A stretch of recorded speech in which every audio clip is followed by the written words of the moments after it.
Since his death on April 21st, we have seen media outlets and governments around the world blissfully presenting Francis as the people's pope.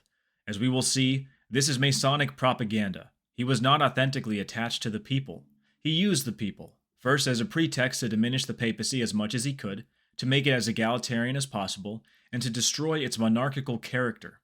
Second, because allegedly in the name of the people, he did everything he could to abolish the papal sacrality by refusing to use its symbols and ceremonials, even avoiding the title of pope by opting to be called the Bishop of Rome. Actually, Pope Francis was a full-fledged progressivist, entirely given to the ideal of destroying the church in the wake of the other five conciliar popes. He was the one in charge of raising everything that was still standing in 2013 after 55 years of the conciliar revolution. Even before Vatican II, Father Urs von Balthasar had launched the motto, to raise the bastions. Each of the conciliar popes raised as many bastions of the Catholic Church that they could. Altogether, they brought to fruition the greatest apostasy of history. Francis was just the last pope of this series, the last head of the progressivist beast. To stage its usurpation of an alleged victory over the Catholic Church, the enemy, the revolution, is gradually revealing its demonic face. This is why during the Francis pontificate we have seen Freemasonry increasingly divulging its affinity for the Francis agenda. In parallel, we have seen Francis defending more and more the ideals of Freemasonry. As for the public support of Masonry for Francis, we can list these.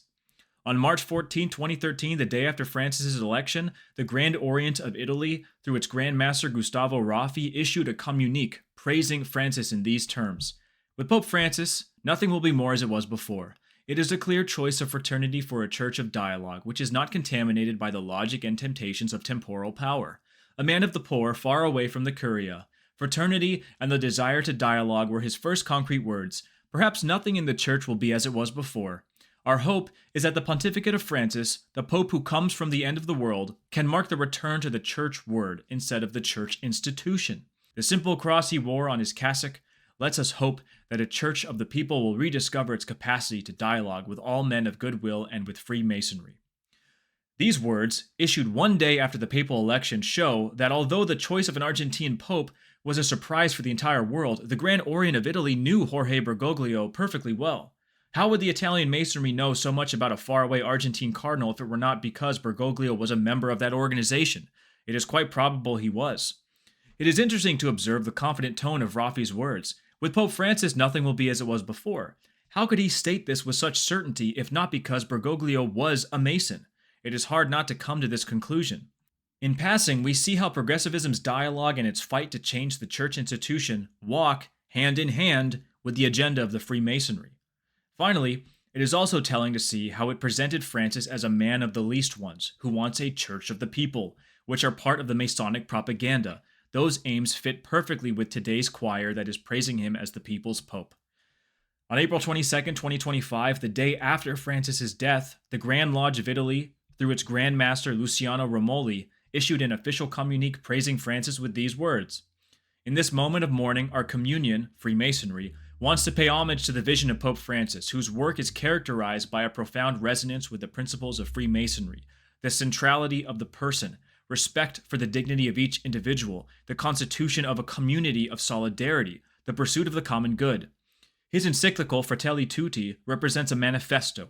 Liberty, equality, and fraternity is the triple value asset of Freemasonry, overcoming divisions, ideologies, only one thinking in order to recognize the richness of differences and build a humanity united in diversity. This is what Francis ardently wanted, the same plan pursued by the Grand Lodge of Italy. This document that stresses the ensemble of the work of Francis as being characterized by a profound resonance with the principles of Freemasonry continues in the same vein as the praise previously quoted, insisting that Freemasonry identifies with the Francis agenda. Giving the emphatic nature of these two statements, which frame the beginning and the end of Francis's pontificate, it is impossible for any serious Catholic to not ask the question whether Pope Francis himself was a Mason. To help resolve this doubt, I list other public support that Freemasonry gave to Pope Francis on different occasions.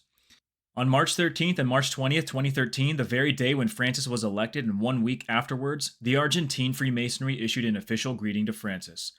On March 13th and March 16th, 2013, the Masonic Agency Press of the United Kingdom issued 2 press releases welcoming Francis's election as Pope, Significantly, the first one stresses that this election occurred 187 years after Pope Leo XIII's bull, Quo Graviora, condemned Freemasonry. It is a bold-faced contrast that clearly implies that Cardinal Jorge Bergoglio was a Mason. In September 2013, a letter dated July 26, 1999 became public, in which Cardinal Jorge Bergoglio thanked the Rotary Club of Buenos Aires for granting him the title of honorary member of that association. In September 2013, the Grand Lodge of Italy, through its Grand Master Gianfranco Pilloni, sent an official letter to Pope Francis asking that all the divisions between the Catholic Church and Freemasonry be eliminated.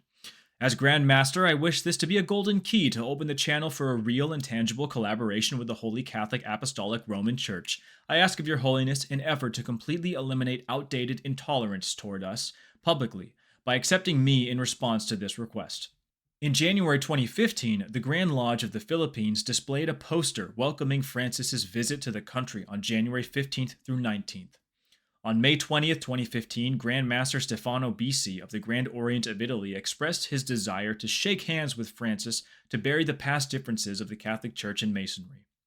On February 14, 2016, Cardinal Giancarlo Ravasi, chosen by Francis to be president of the Pontifical Council for Culture, apparently answered these requests by writing the letter Dear Masonic Brothers, in which he stated, "These various declarations of incompatibility between belonging to the Church and Masonry do not prevent, however, a dialogue, as is explicitly affirmed in the document of the German bishops who listed specific fields of collaboration, such as the communitarian dimension, philanthropic works, the fight against materialism, human dignity, and mutual understanding." On December 25, 2018, Pope Francis delivered the message Urbi et Orbi, urging the establishment of a universal fraternity. This message earned the eulogy of the Grand Lodge of Spain, which stated that Francis's sermon showed a new path was opening, different from the position of the Catholic Church in the past. All the Masons of the world unite to join the Pope's call for fraternity among persons of different religions. In his Christmas message from the Central Vatican Lodge, Pope Francis has asked for the triumph of universal fraternity among all human beings.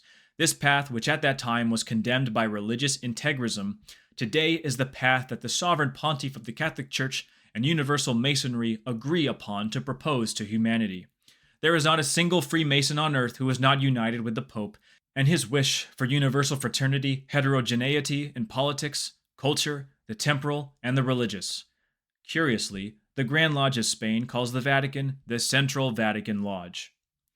On April 13, 2020, the Grand Orient of Italy praised the document of Abu Dhabi, which Francis and the Grand Imam had signed together. The Freemasons who gravitate around fraternity could not miss noting a document that has such a significant title as Human Fraternity for World Peace and Living Together. On February 16, 2024, the Archdiocese of Milan, with the collaboration of Francis's Vatican, sponsored a seminar where the Catholic Church and Freemasonry officially entered into dialogue. All these declarations and symbolic facts, which do not pretend to be a full list, show us that Francis is a beloved son of Freemasonry. He is so beloved that we cannot discard the possibility of him also being a member of this association. On the contrary, we can say that there is a great probability that he actually was a Mason. To conclude, we have the decisive testimony of the Argentine journalist, writer, and former chief of its Secret Service, Juan Bautista Yofre, who, in an interview with the TV program La Mirada con Roberto Garcia, affirmed in no uncertain terms that Pope Francis was a Mason.